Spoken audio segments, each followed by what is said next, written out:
지금 당신의 마음에 단비가 내립니다. 나의 운명이 바뀌는 시간. 안녕하세요. 관계 단비입니다.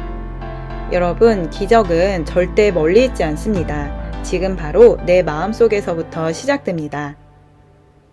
며칠 전 지인으로부터 전화가 걸려왔습니다. 용건을 이야기를 하고 끊으려고 하는데 문득 상대방이 무언가 할 얘기가 있다는 것 같다는 느낌이 들었습니다. 그래서 요즘 어떻게 지내세요? 라고 물어보았습니다. 그러자 그녀는 기다렸다는 듯 한숨을 푹 내쉬더니 저 요즘 너무 힘들어요 하면서 이야기를 시작했습니다. 그녀가 힘든 이유는 부모님의 다툼 때문이었습니다. 아버지는 안수 집사님, 어머니는 권사님이신데 어려서부터 지금까지 다툼이 끊이지 않는다는 것이었습니다. 그런데 최근에는 어머니께서 다단계에 손을 대시면서 몇 천만 원의 빚을 져서 크게 다투셨다고 하는 것이었습니다. 그런데 두 분은 어찌나 교회를 잘 섬기시는지 매일 새벽기도 차량 봉사부터 시작해서 교회 건축을 총지휘하실 뿐만 아니라 말씀과 기도에도 열심히셔서 금식 기도도 많이 하시고 때만 되면 기도원에 들어가서 오로지 기도에 전념하면서 신유 은사까지 받으셨다고 합니다. 그리고 매일 가정 예배도 빼놓지 않고 드렸다고 합니다. 하나님께서는 이 가정을 축복하셔서 아버지는 대기업에서 승승장구하시고 퇴직한 후에는 부동산 임대업을 하시면서 노후 자금까지 걱정이 없게 되었습니다. 그런데 그녀는 어려서부터 예수님을 믿는 이 삶이 너무나 힘들었다고 합니다. 왜냐하면 어머니께서 교회일이 항상 바쁘다는 이유로 매일 라면을 먹어야 했기 때문입니다. 그래서 어느 날 엄마, 우리는 왜 맨날 라면만 먹여야 해? 우리 집이 가난한 것도 아니잖아 라고 투정을 부리면 어머니께선 음식을 감사로 먹지 않는다며 혼을 내셨다고 합니다. 그런데 라면을 먹는 것보다 더 큰 고통은 따로 있었습니다. 그것은 부모님이 같이 있기만 하면 다투신다는 것이었습니다. 아버지와 심하게 다툰 어느 날 그녀는 엄마, 이렇게 살 거면 차라리 이혼을 하지 왜 살아? 그렇게 말하였더니 어머니께선 너만 없었으면 벌써 이혼했어 라고 하셨고 그 말은 딸에게 평생 빚으로 꽂혀 내가 태어났기 때문에 엄마 아빠가 이렇게 힘들게 사는구나 라고 생각하게 되었고 스스로의 존재를 비관하며 지금까지 중증 우울증을 앓고 있는 것이었습니다. 그녀는 또 어릴 적 함께 살았던 친할머니의 이야기를 꺼냈습니다. 친할머니께선 성격이 누더기가 될 정도로 틈만 나면 성경을 읽던 권사님이셨습니다. 그러나 함께 사는 아들과 며느리가 매일 다투는 모습을 보면서 내가 저 꼴을 안 보려면 빨리 죽어야지. 하나님은 안 살아계시지. 살아계시면 어떻게 이럴 수 있느냐며 한탄을 하셨다고 합니다. 그러던 어느 날 할머니는 폐암이 걸리셔서 병원에 입원하셨고 임종 직전에 눈이 멀으시며 사람을 알아보지 못하고 팔을 허공에 휘저으며 살려달라고 부르짖는 모습을 보았다고 합니다. 그녀는 이렇게 물었습니다. 저희 할머니는 정말 성경책이 다 닳도록 끼고 사셨던 분인데 지옥에 가신 걸까요? 그 질문 앞에서 저는 기도할 수밖에 없었고 그건 하나님만이 아시는 일이죠. 하지만 확실한 것은 교회에 아무리 열심히 다니고 충성봉사하고 성경을 많이 보았다고 해서 천국이 확정된 것은 아니라는 것이겠죠. 라고 답변을 드렸습니다. 그분은 말씀을 읽다가 문득 부모님도 자신도 모두 지옥에 갈지도 모르겠다는 생각이 들었다고 합니다. 그래서 부모님을 붙들고 이렇게 말했다고 합니다. 엄마, 아빠, 성경에서 남편은 아내를 자신의 몸같이 사랑하라고 했는데 아빠는 엄마 때문에 인생이 망했다고 하고 아내는 남편에게 복종하라고 하셨는데 엄마는 아빠가 그렇게 하지 말라고 하는 다단계를 계속하고 또 자녀는 부모를 공경하라고 했는데 나는 이렇게 싸우는 엄마 아빠를 미워하고 있으니까 우리 가족 이러다 다 지옥에 가는 거 아니야? 이렇게 처절한 딸의 호소 앞에 아버지께서 하신 말씀은 내가 교회 다니는데 왜 지옥에 가? 라고 하셨고 어머니께서는 얘 나 지금 머리 아프니까 너까지 복잡하게 하지 마 라고 했다고 합니다. 그분은 저에게 또다시 물었습니다. 왜 예수님을 믿는 나와 가족은 이렇게 불행한데 오히려 예수를 믿지 않는 가정들은 웃음이 떠나지 않는 것 같고 저보다 훨씬 행복해 보이는 걸까요? 이 질문은 제가 어릴 적 수없이 하늘을 보면서 했던 질문과 흡사했습니다. 저는 당시 하나님도 예수님도 모르고 부모님을 따라 절에 다녔던 사람이었습니다. 다른 가족들은 적어도 우리 가족보단 행복해 보이는데 왜 우리 가족은 이렇게 불행한 것일까요? 저는 이분의 사연을 듣고 나서 그분이 받은 상처와 불행에 비하면 나는 아무것도 아닌 것에 불행하다고 했다는 것을 알게 되었습니다. 저는 그분께 진짜 예수님을 만나보자고 말씀드렸습니다. 지금까지는 자신의 노력으로 문제를 해결해 보려고 노력했다면 이제부터는 나는 죽고 예수님이 살아서 문제를 해결해 주실 것을 믿고 기도해 보자고 하였습니다. 그러나 그분의 마음속에 하나님의 존재는 나의 가정을 불행하게 한 주범으로 깊이 박혀 있었고 쉽사리 마음이 움직이지 않는 것 같았습니다. 저는 기독교 방송, 특히 간증 프로그램을 자주 봅니다. 그곳에서는 믿음으로 승리한 사람들의 이야기들만이 나옵니다. 그러나 현실을 살아가는 그리스도인들은 이렇게 깊은 상처와 불행 속에서 하나님을 원망하면서도 지옥에 갈까봐 두려워서 교회에 다니는 것입니다. 마귀는 성도들로 하여금 끊임없이 하나님께 시험에 들도록 만듭니다. 자신이 한 잘못들은 생각나지 않게 하거나 축소하고 은폐시켜서 하나님이 마치 과도한 정죄와 저주를 내리고 있다고 생각하게끔 만드는 것입니다. 마귀는 끊임없이 성도와 하나님의 관계를 깨기 위해서 하나님의 이미지를 실추시킵니다. 그래서 많은 성도들이 하나님에 대해 왜곡된 이미지를 갖고 있습니다. 어떤 성도들에게는 하나님의 이미지는 잘못하면 엄하게 벌을 주시는 그저 무서운 하나님입니다. 그래서 과도하게 자신을 통제하고 정죄하며 엄청난 스트레스 속에서 살아갑니다. 진리를 알지니 진리가 너희를 자유케 하리라 고 말씀하셨는데 자유는커녕 점점 더 무거워지는 죄짐을 짓고 살아가는 것입니다. 반대로 어떤 성도님들은 하나님은 모든 것을 용서하시고 지나치게 관대한 것으로 생각하고 있습니다. 그런 성도들은 은혜라는 표현을 아주 많이 씁니다. 본인이 하나님의 말씀에 불순종을 해놓고도 이 또한 하나님의 은혜였다고 말하곤 합니다. 저는 몇 년 전에 한 카페 사장님과 대화를 나누게 되었습니다. 그분은 바쁜 와중에도 책을 쓰는 작가이기도 했습니다. 저는 그분께 전도를 하고 싶어서 예수님 믿으세요? 라고 물었는데 본인도 어느 교회 집사라고 하시면서 그간 하나님께서 주신 은혜를 간증해 주셨습니다. 그분이 운영하고 있는 카페의 이름도 예수님의 제자들을 만드는 곳이라는 의미가 있다고 알려주셨습니다. 정말로 그 집사님께서는 카페 주인으로서 동네 사람들에게 호감을 많이 받고 계셨고 커피를 팔며 복음을 전해서 많은 사람들을 예수님께 인도하셨습니다. 그 자리에 있던 손님 중 이 사장님이 아니었으면 본인의 가정은 깨지고 자신도 폐인이 될 뻔하였다고 말하는 이웃의 이야기도 직접 들었습니다.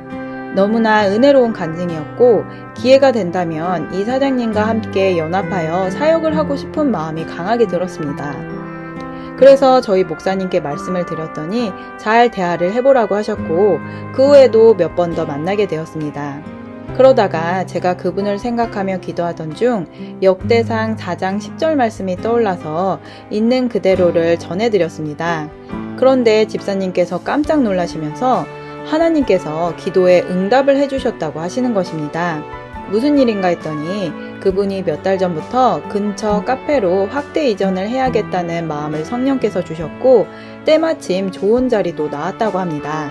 그분은 그곳에서 동네 사람들을 모아 신앙 모임을 할 수 있는 공간을 만들고 여러 가지 선한 일들을 할 수 있겠다는 믿음이 들어오셨다고 합니다. 그런데 그것이 정말 성령께서 주신 것인지 본인의 생각인지 의문이 들어 기도를 하던 중에 하나님께서는 이미 2-3번 정도 특별한 방법으로 그 일을 진행하라는 응답을 주셨다고 합니다. 그럼에도 불구하고 아직 말씀으로 확실한 응답이 없어서 주저하고 있었는데 그날 제가 드린 역대상 4장 10절 말씀을 통해서 확실하게 그 일을 하라는 응답을 받았다고 하시는 것이었습니다. 역대상 4장 10절 말씀은 이렇습니다. 야베스가 이스라엘 하나님께 아뢰어 가로되 원컨대 주께서 내게 복에 복을 더하사 나의 지경을 넓히시고 주의 손으로 나를 도우사 나로 환난을 벗어나 근심이 없게 하옵소서 하였더니 하나님이 그 구하는 것을 허락하셨더라. 아멘. 그분의 간증을 듣고 저야말로 깜짝 놀랐습니다. 저는 그분이 확장 이전의 계획이 있는지도 전혀 몰랐음에도 하나님께서 저 같은 사람을 통해서 응답하셨다는 것이 너무나 놀랍고 감사했습니다. 그분은 간증 끝에 하나님께서 그동안 여러 번의 응답을 주셨음에도 순종하지 못한 것을 회개했다고 하셨습니다. 저는 그분이 카페 확장을 하고 동네 사람들의 신앙 커뮤니티 공간을 마련하면 그곳에서 사랑의 복음을 나눌 수 있으면 좋겠다고 나름대로의 꿈을 품고 있었습니다. 그분은 기존에 운영하던 카페를 좋은 조건에 팔았다는 소식까지 들었습니다. 모든 것이 다 형통하게 흘러가고 있었죠. 그런데 그 후 사장님은 카페 이전을 하지 않고 전혀 다른 분야에서 일이 들어와 그 일을 한다는 소식을 들었습니다. 처음에는 그 소식을 듣고 깜짝 놀랐습니다. 하나님 말씀에 왜 순종하지 않으시지? 응답을 무려 4-5번씩이나 받았고 마지막에 말씀을 통해 받은 응답으로 인해 회개까지 하셨다면서 도대체 왜 그렇지?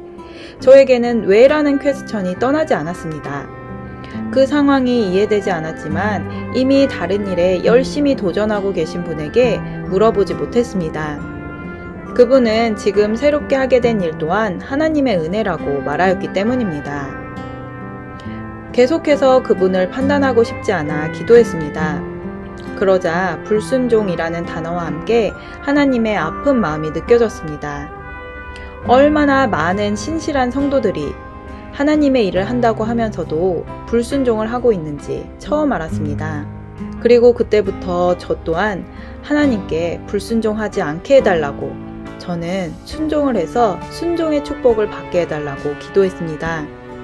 만일 제가 하나님께 불순종하거든 엇나가기 전에 빨리 알게 해달라고 기도했고 그래도 제가 고집을 부리고 불순종을 하거든 너무 아프지 않게 한 대 때려주시라고까지 기도하기도 했습니다. 그러다 최근 그 카페 사장님의 소식을 들었습니다. 그때로부터 거의 7년 정도 지난 것 같습니다.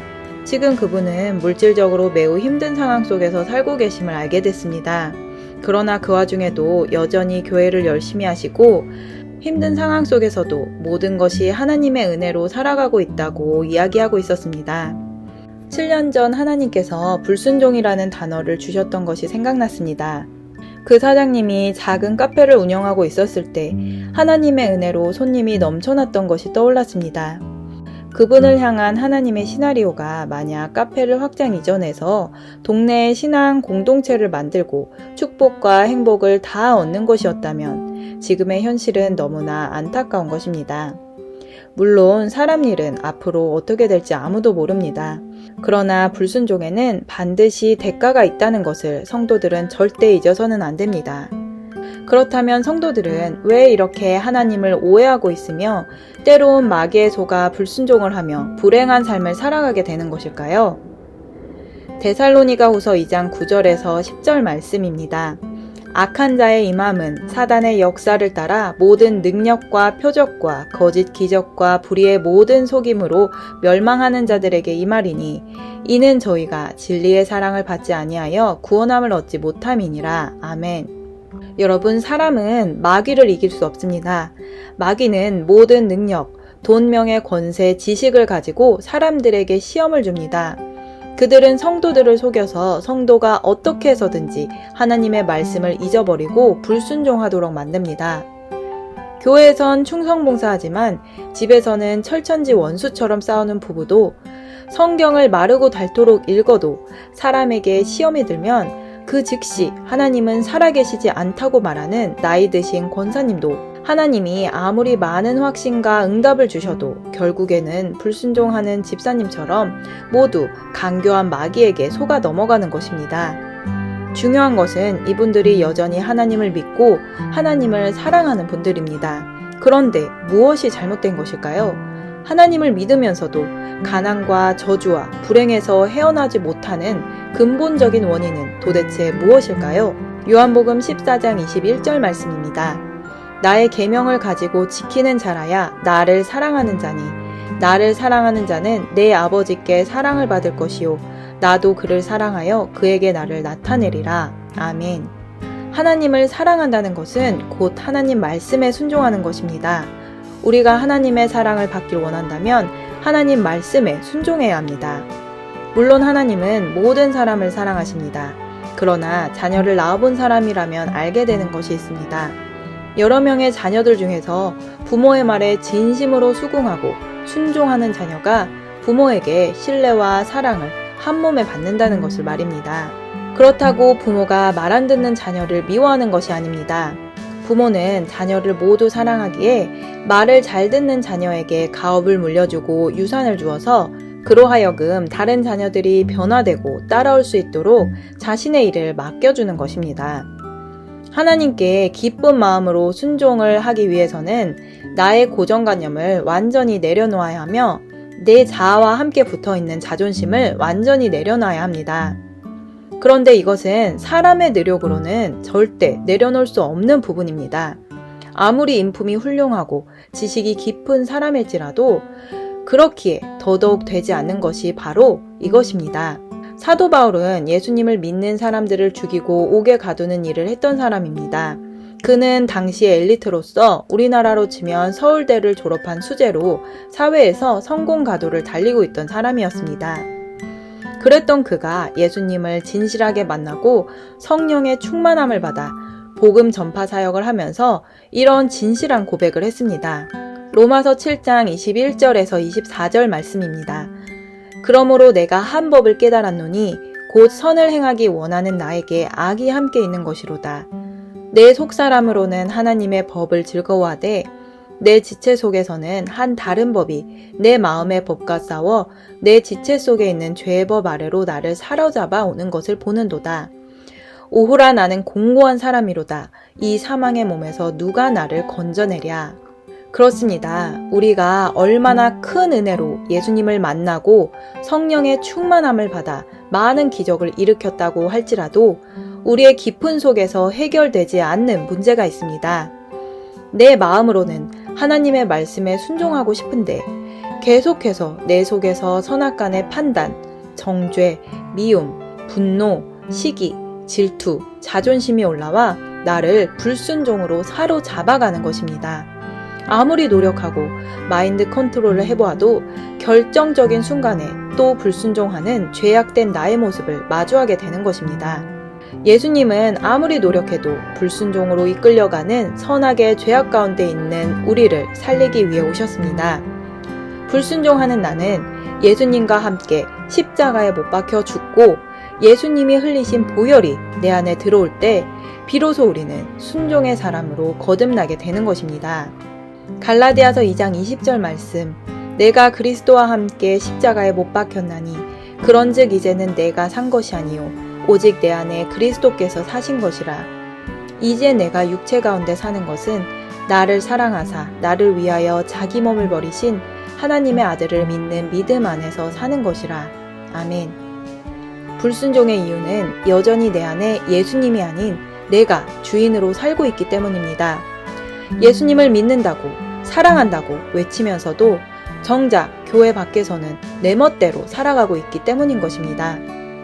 사도 바울은 예수께서 겟세마네 동산에서 하셨던 순종의 기도를 하게 되었고 마침내 그 믿음이 하나님 보좌에 닿아 선악의 죄와 사망의 법에서 해방된 줄 믿습니다. 로마서 8장 1절에서 2절 말씀입니다. 그러므로 이제 그리스도 예수 안에 있는 자에게는 결코 정죄함이 없나니 이는 그리스도 예수 안에 있는 생명의 성령의 법이 죄와 사망의 법에서 너를 해방하였음이라. 아멘. 이 영상을 보시는 모든 분들이 내 안에 가짜 주인, 불순종의 귀신을 쫓아내고 예수님을 진정 나의 주인으로 영접하여서 살아가는 축복이 임하시기를 예수님의 이름으로 축복합니다. 제가 청년 사역자로 섬기고 있는 사랑과 사람 치유센터는 예수님의 진리의 사랑을 받아 부부의 사랑 안에서 부모와 자녀가 행복해지는 길, 영혼육 범사가 축복을 받는 길로 인도하여 드립니다. 도움이 필요하신 분은 영상 끝 연락처로 연락 주시길 바랍니다. 오늘 영상은 여기까지입니다. 끝까지 시청해주신 여러분 감사드립니다. 이 영상이 도움되셨다면 구독, 좋아요, 알림 설정을 부탁드립니다. 누구나 아름답습니다. 누구나 희망이 있습니다. 이상 메마른 관계의 담비 같은 소식을 전하는 관계의 담비였습니다. 그럼 오늘도 행복한 하루 되세요. 감사합니다.